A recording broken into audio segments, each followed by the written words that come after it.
something that honestly it kind of bothers me a lot, kind of in the general indie game development community, is just this mindset that no matter what you do, you will fail.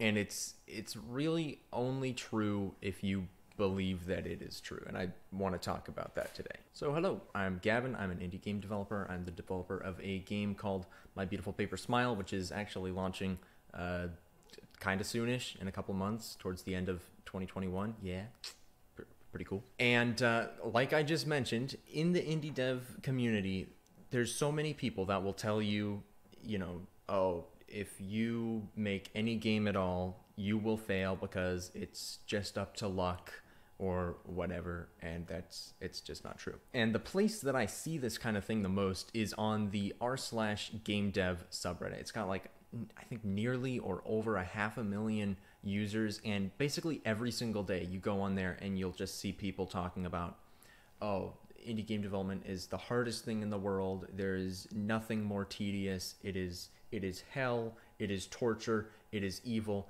And it's such a negative view on things, and I don't really understand it, because I feel like, you know, a couple years back when I would go to the, you know, game dev subreddit, I feel like there was actually a lot of helpful posts from people who, you know, kind of knew what they were doing or who were a little bit more experienced.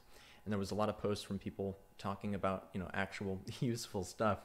But these days it's just a very negative environment. Because of that, I've kind of stopped going over there, just because there's not really much useful information.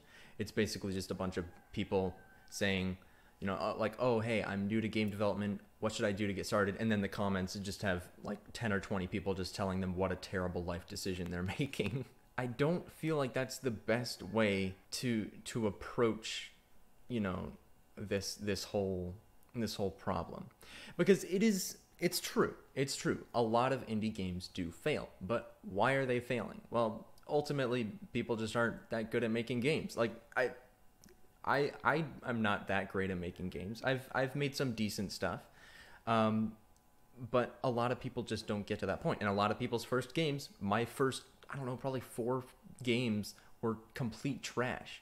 And so, you know, people will put out 1, 2, 3 games that don't do well, that, you know, don't get any downloads, don't get any purchases, and then they'll just say, oh, well, it's impossible.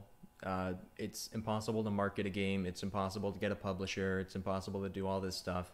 And because that stuff is impossible, I will never make money doing this, and therefore nobody else will either, and you should all just quit. But and, you know, for a period of time, I was kind of in a similar mindset. Probably, I don't know, 3-4 years back. You know, I'd published a bunch of failed games that didn't make any money, and I was like, wow, game dev, it's basically just luck. It's basically like a lottery where you have to be really good at something before you can even get the lottery ticket. But then, you know, as time went on, I kind of, like, I just started noticing some things. Like, for example, like, I kind of noticed how there are some game development studios, small studios with just a handful of people, that have put out hit after hit after hit. Like, how is it that there are a bunch of these small studios that can make, you know, 3-4 multi-million-dollar titles in a row if it's all based on luck?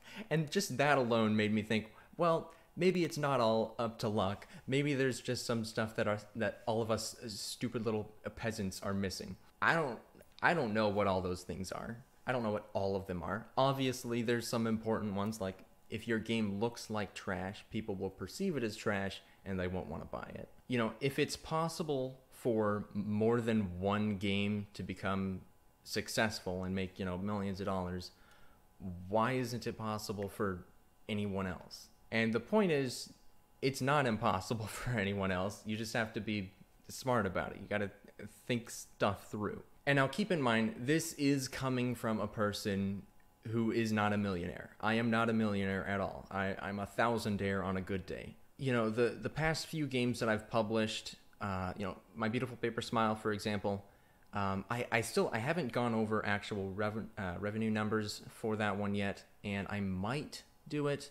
at some point soonish. I definitely plan on doing it after the full launch because it's currently in early access right now, so probably in a few months. But I have been, able to make a game that has been in many ways successful. Like it's proven to me that it's not impossible to make a lucrative title. But since most people don't, really get to this point, or they're just not at this point yet, they adopt this mindset that they will fail.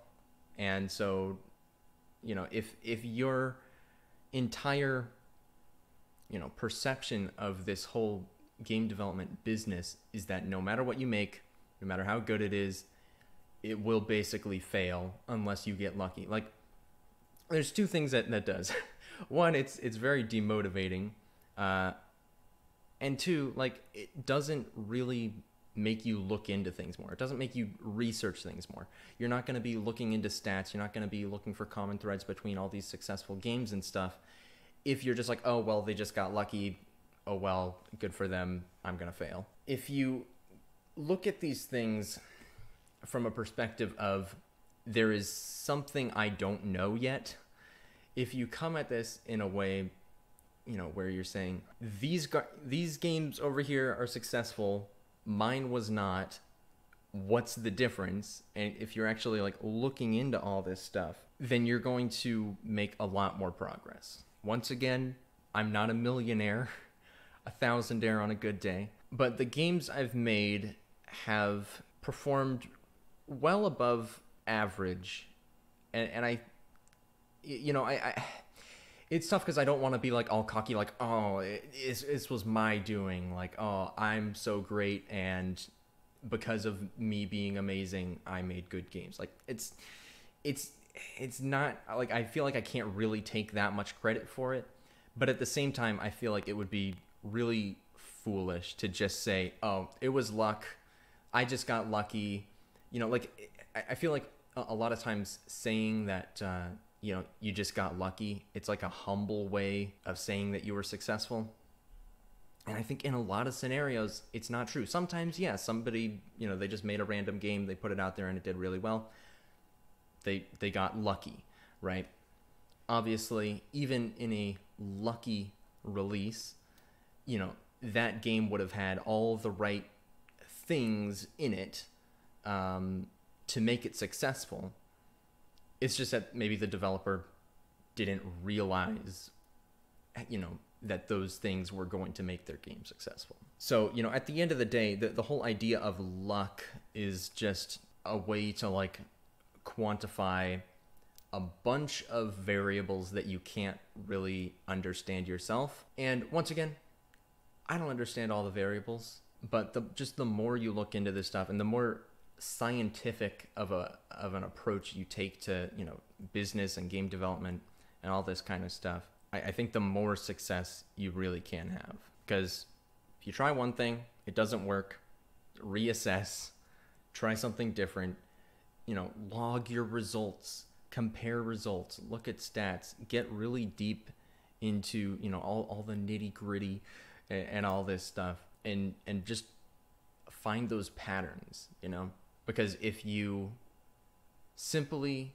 tell yourself and other people that game development success is based on luck, then you won't be successful.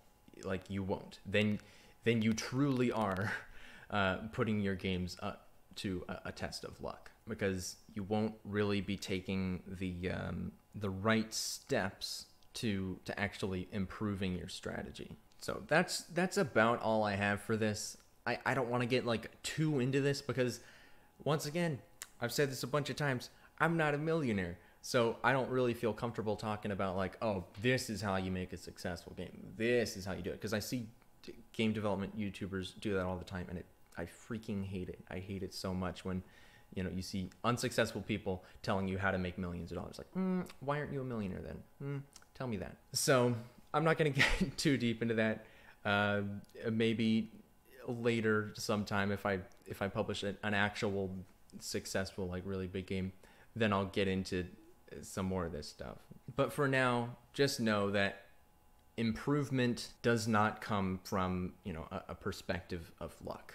It just doesn't. There are a multitude of things that you can do, you know, when it comes to designing your game that will vastly, vastly improve the chances of it succeeding. And just a lot of people tend to overlook that. So yeah, I don't know. I might talk about some of this stuff a little bit more in the future, except just with a big disclaimer that I'm not a millionaire. Or, you know, I might just go into some of the stuff that has helped me get to where I'm at. Obviously, I'm not the most successful, but there probably is some stuff to learn from it, you know, if you're a bit newer to all this. So I guess we'll see about that. And that is actually almost kind of it for this video.